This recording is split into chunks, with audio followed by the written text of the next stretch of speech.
Imagine a world where the Earth sits still at the center of the universe. Above, celestial spheres spin with divine precision, perfectly orchestrated by the heavens. For over 1,000 years, this was the unquestioned truth. But one man dared to challenge it. A quiet scholar with a revolutionary idea that would shatter centuries of belief and forever change how we see our place in the cosmos. This is the story of Nicolaus Copernicus. Born on February 19th, 1473, in the bustling town of Toruń, Poland, Nicolaus Copernicus was the youngest of 4 children in a family of merchants. Tragedy struck early when his father passed away, leaving him under the care of his uncle, Lucas Watsonrode, a prominent church official who would shape young Nicolaus's future. At 18, Copernicus enrolled at the University of Krakow, where he first encountered the mathematical and astronomical ideas that would ignite his curiosity. But his education didn't stop there. He studied canon law in Bologna, medicine in Padua, and finally earned a doctorate in law at the University of Ferrara. By then, he was more than a scholar. He was a polyglot, a mathematician, a physician, and, unbeknownst to the world, the architect of a revolutionary theory. To understand Copernicus's genius, we must first step into the mindset of his time. The dominant model of the universe, proposed by Claudius Ptolemy, placed the Earth at the center.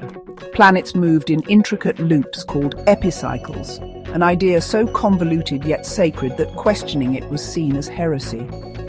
For the church and society, this geocentric model wasn't just science, it was divine order.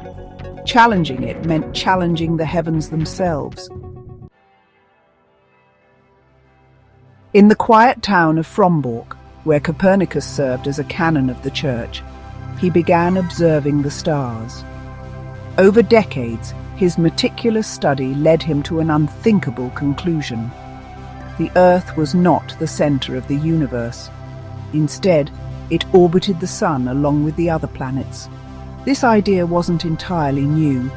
Ancient Greek astronomers like Aristarchus had suggested it centuries earlier.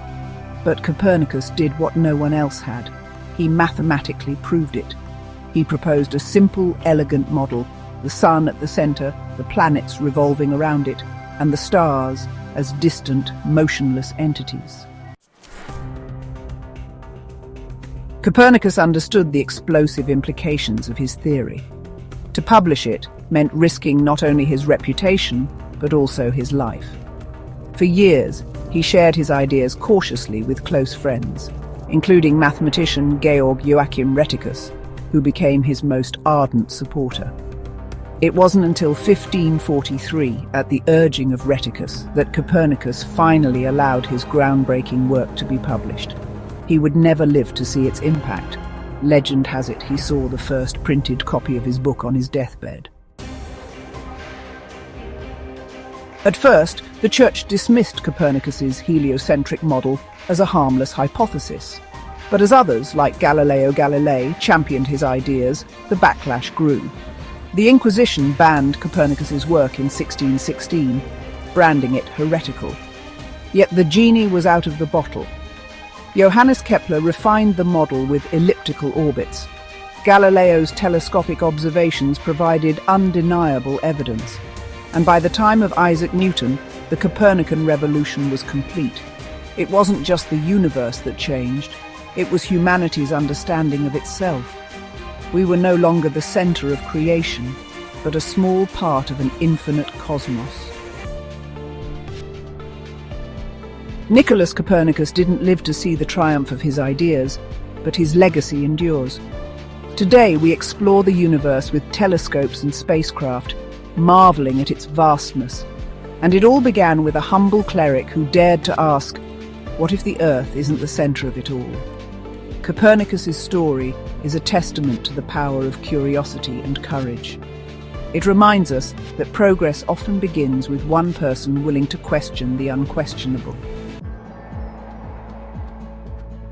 If you've ever looked at the stars and wondered about our place among them, You're part of the legacy Copernicus began.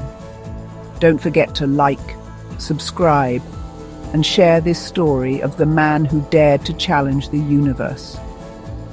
Because history, like the stars, is meant to be explored.